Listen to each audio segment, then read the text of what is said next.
Hello, welcome to GK निर्माण। तो आज है 1 अगस्त और आज की इस वीडियो में हम डिस्कस करेंगे इम्पोर्टेंट करंट अफेयर्स और उससे रिलेटेड सारे फैक्ट्स भी। तो चलिए शुरू करते हैं आज का ये वीडियो। तो हमारा पहला क्वेश्चन है कि कोविड-19 से निपटने के लिए आश्रय मेडिकल बेड किसने विकसित किया है? तो आश्रय जो मेडिकल बेड है वह आपका विकसित किया है डियाट ने, यानी कि इस क्वेश्चन का ऑप्शन नंबर 1 सही हो जाएगा। अब डाइट का मीनिंग है defence institute of advance technology. तो डाइट ने विकसित किया है आश्रय नामक मेडिकल बेड, जो कि आपका कोविड-19 से निपटने में सहायक रहेगा। अब डाइट के कुलपति कौन है? तो वह है आपका सीपी रामनारायण। और इसका मुख्यालय कहाँ पर है? तो इसका मुख्यालय है आपका पुणे, महाराष्ट्र में।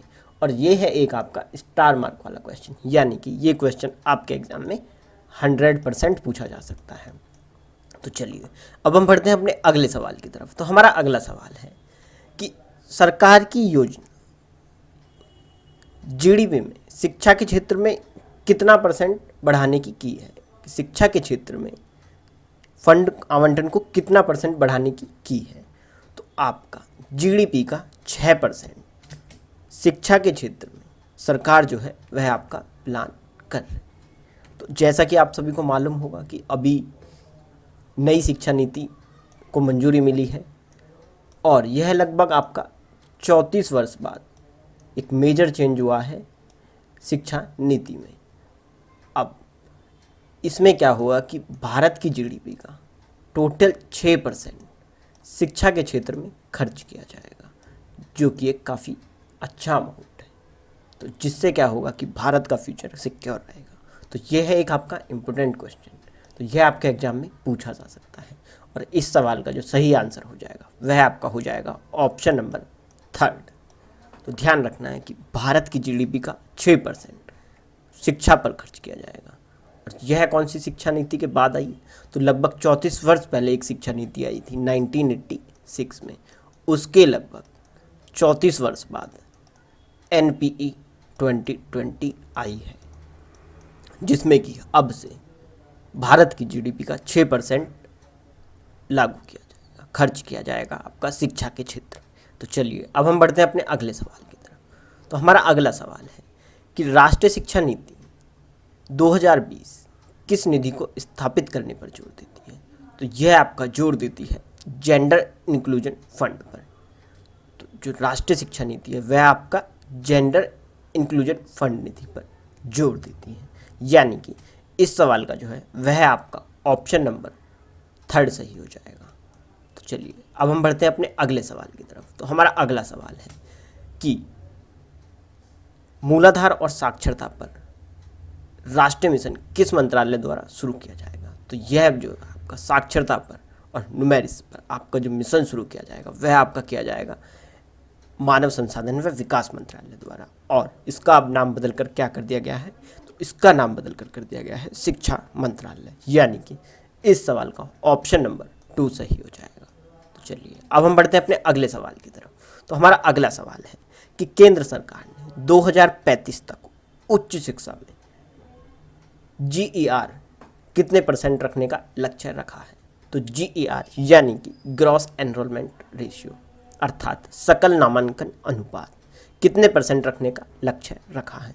तो यह जो लक्ष्य रखा गया है यह आपका रखा गया है 50% का लक्ष्य है कि 2035 तक उच्च शिक्षा में 50% तक ग्रॉस एनरोलमेंट रेशियो प्राप्त करने का लक्ष्य है, यानी कि इस सवाल का जो है ऑप्शन नंबर 4 सही हो जाएगा। तो चलिए अब हम बढ़ते हैं अपने अगले सवाल की तरफ। तो अगला सवाल है कि NPE 2020 के अनुसार किस पाठ्यक्रम को बंद कर दिया गया है?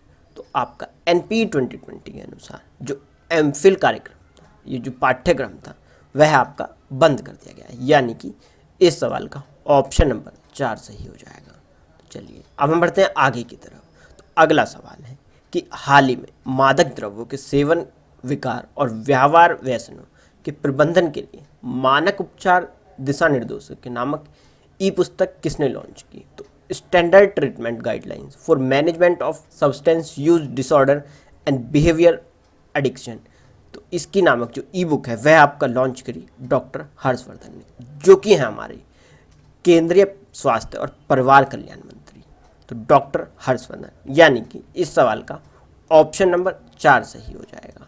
अब यह है एक आपका स्टार मार्क वाला क्वेश्चन, यानी कि यह क्वेश्चन आपके एग्जाम में पूछा जा सकता है। Standard treatment guidelines for management of substances use disorder and behaviour addiction, तो इसकी जो ई बुक है वह आपका लॉन्च करी डॉक्टर हर्षवर्धन ने। तो चलिए अब हम बढ़ते हैं आगे की तरफ।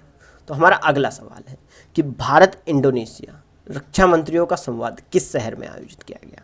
तो यह जो संवाद था यह आपका आयोजित किया गया नई दिल्ली में, यानी कि इस सवाल का ऑप्शन नंबर 2 सही हो जाएगा।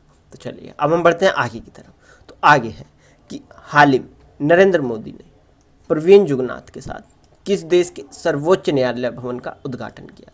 तो अभी हाल ही में नरेंद्र मोदी प्रवीण जुगनाथ के साथ मिलकर मॉरिशस की सुप्रीम कोर्ट का उद्घाटन किया। तो इस क्वेश्चन का ऑप्शन नंबर 1 सही हो जाएगा। तो और ये है आपके एग्ज़ाम के लिए इम्पोर्टेंट क्वेश्चन, यानी कि यह सवाल आपके एग्ज़ाम में 100% पूछा जाएगा। तो चलिए, तो इसलिए इसे आप याद रखें। मॉरिशस की सुप्रीम कोर्ट बिल्डिंग का उद्घाटन जो है वह आपका नरेंद्र मोदी जी ने किया। तो चलिए अब हम बढ़ते हैं आगे की तरफ। तो हमारा अगला सवाल है कि हाल ही में से 36 राफेल में से 5 जो राफेल लड़ाकू विमान थे उन्हें भारतीय सेना के किस एयरबेस पे उतारा गया। तो यह आपके उतरे अंबाला एयरफोर्स स्टेशन पे, यानी कि इस सवाल का ऑप्शन नंबर 2 सही हो जाएगा। तो फ्रांस से जो 5 राफेल का जो बेड़ा आया था वह आपका अंबाला में आकर उतरा, यानी कि ऑप्शन नंबर 2 सही हो जाएगा। तो चलिए अब हम बढ़ते हैं आगे की तरफ। तो अगला सवाल है कि पेटीएम मनी के नए सीईओ कौन बने हैं। तो पेटीएम मनी के जो नए सीईओ बने हैं वह आपका बने हैं वरुण श्रीधर, यानी कि इस सवाल का ऑप्शन नंबर 3 सही हो जाएगा। आप पेटीएम मनी, तो पेटीएम मनी जो है वो आपका पेटीएम का है। तो पेटीएम के संस्थापक कौन है। तो वह है आपका विजय शेखर शर्मा, जिसका कि मुख्यालय है नोएडा उत्तर प्रदेश में, और इसकी स्थापना की गई थी 2010 में। तो चलिए अब हम बढ़ते हैं आगे की तरफ। तो आगे है कि आईसीसी टेस्ट रैंकिंग में नंबर 1 ऑलराउंडर कौन बन गया है। तो नंबर 1 ऑलराउंडर आपका आईसीसी टेस्ट रैंकिंग में जो बने हैं वह है आपका बेन स्टोक्स, यानी कि इस सवाल का ऑप्शन नंबर 3 सही हो जाएगा। और आपका भारतीय टीम में से रविंद्र जडेजा इसमें तीसरे स्थान पर रहे। तो यह भी आपके एग्जाम में पूछा जा सकता है कि तीसरे स्थान पर कौन रहा। तो वह आपका रहे रविंद्र जडेजा। तो यह आपको ध्यान रखना है। चलिए अब हम बढ़ते हैं आगे की तरफ। तो आगे है कि किस भारतीय खिलाड़ी ने 53वें बील अंतर्राष्ट्रीय शतरंज उत्सव में ग्रैंड मास्टर ट्रायथून टूर्नामेंट में दूसरा स्थान हासिल किया। तो ग्रैंड मास्टर ट्रायथून टूर्नामेंट में जो दूसरा स्थान प्राप्त करा वह आपका करा है पी हरिकृष्ण ने, यानी कि इस क्वेश्चन का ऑप्शन नंबर 1 सही हो जाएगा। और यह है आपका स्टार मार्क वाला क्वेश्चन, यानी कि यह आपके एग्जाम में 100% पूछा जाएगा। तो ध्यान रखना है कि 53वें बील अंतर्राष्ट्रीय शतरंज उत्सव में ग्रैंड मास्टर ट्रायथून टूर्नामेंट में जो दूसरा स्थान प्राप्त करा है वह आपका प्राप्त करा है पी हरिकृष्ण ने। तो चलिए अब हम बढ़ते हैं आगे की तरफ। तो आगे है डेली रिवीजन डोज, जिसमें हम डेली रिवीजन करते हैं इम्पोर्टेंट करंट अफेयर्स का, जो कि आपके एग्जाम में पूछे जाने हैं। तो चलिए शुरू करते हैं। तो सबसे पहले है कि premium leagues golden boot award किसने जीता। तो यह आपका जीता जेमी वर्दी ने। तो अगला सवाल है कि quest for restoring financial stability in India, यह पुस्तक आपका किसने लिखी है। तो यह पुस्तक आपका लिखी है विरल आचार्य ने, जो कि आरबीआई के डिप्टी गवर्नर हैं। तो चलिए अगला सवाल है कि पृथ्वी विज्ञान मंत्रालय द्वारा यंग रिसर्चर अवार्ड के लिए राष्ट्रीय पुरस्कार से किसे सम्मानित किया गया है। तो यह आपका सम्मानित किया गया है इंद्रशेखर सेन को। तो चलिए अगला सवाल है कि लीजेंड ऑफ एनिमेशन पुरस्कार से किसे सम्मानित किया गया है। तो यह आपका किया गया है अर्नब चौधरी को। तो अब अगला सवाल है कि AIIB के अध्यक्ष के रूप में दूसरे कार्यकाल के लिए फिर से किसे चुना गया। तो यह आपका चुना गया है जिन लुकुन को। अब नेक्स्ट क्वेश्चन है कि प्रवासियों की मदद के लिए प्रवासी रोजगार ऐप किसने लॉन्च करी। तो यह प्रवासी रोजगार ऐप लॉन्च करी आपका सोनू सूद ने। चलिए अगला सवाल है कि किसने Insta click saving account launch किया? तो यह आपका लॉन्च किया बैंक ऑफ बड़ौदा ने। चलिए अगला सवाल है कि खेलो इंडिया यूथ गेम्स की मेजबानी कौन करेगा? तो यह आपका करेगा हरियाणा। चलिए ये एक इम्पोर्टेंट क्वेश्चन है। चलिए आगे की तरफ चलते हैं। तो आगे है कि BRICS chamber of commerce and industry का मानद सलाहकार किसे नियुक्त किया गया? तो यह आपका नियुक्त किया गया साहिल सेठ को। चलिए अगला सवाल है कि अभी मानव संसाधन विकास मंत्रालय का नाम बदलकर क्या किया गया है? तो यह आपका कर दिया गया है शिक्षा मंत्रालय। चलिए अब अगला सवाल है कि the India way strategies for an uncertain world पुस्तक किसने लिखी है? तो यह आपका लिखी है डॉक्टर एस जयशंकर ने।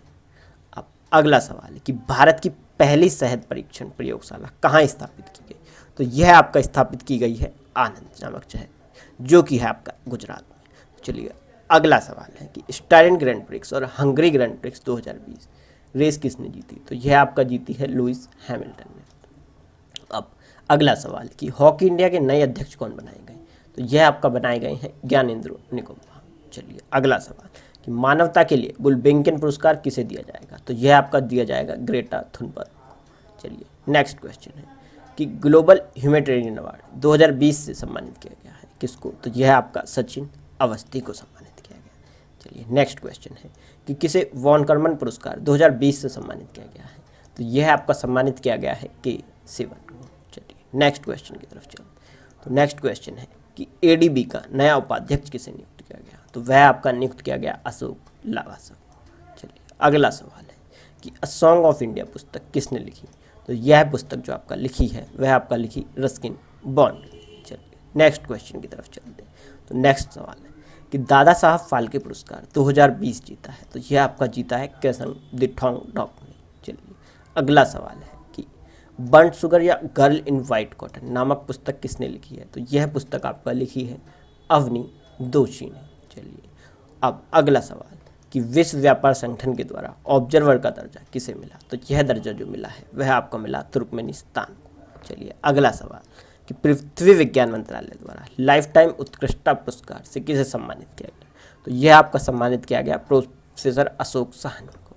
तो दोस्तों ये था आज का करंट अफेयर, जिसमें हमने आज के सारे इंपॉर्टेंट करंट अफेयर्स पढ़े। तो अगर आपको ये वीडियो पसंद आया हो तो आप इसे लाइक करें और अपने दोस्तों के साथ शेयर करना ना भूलें। और अगर आप हमारे चैनल पर नए हैं तो हमारे चैनल जी के निर्माण को सब्सक्राइब करना बिल्कुल ना भूलें। और इस वीडियो के PDF के लिए आप जुड़ सकते हैं हमारे टेलीग्राम चैनल जी के निर्माण से।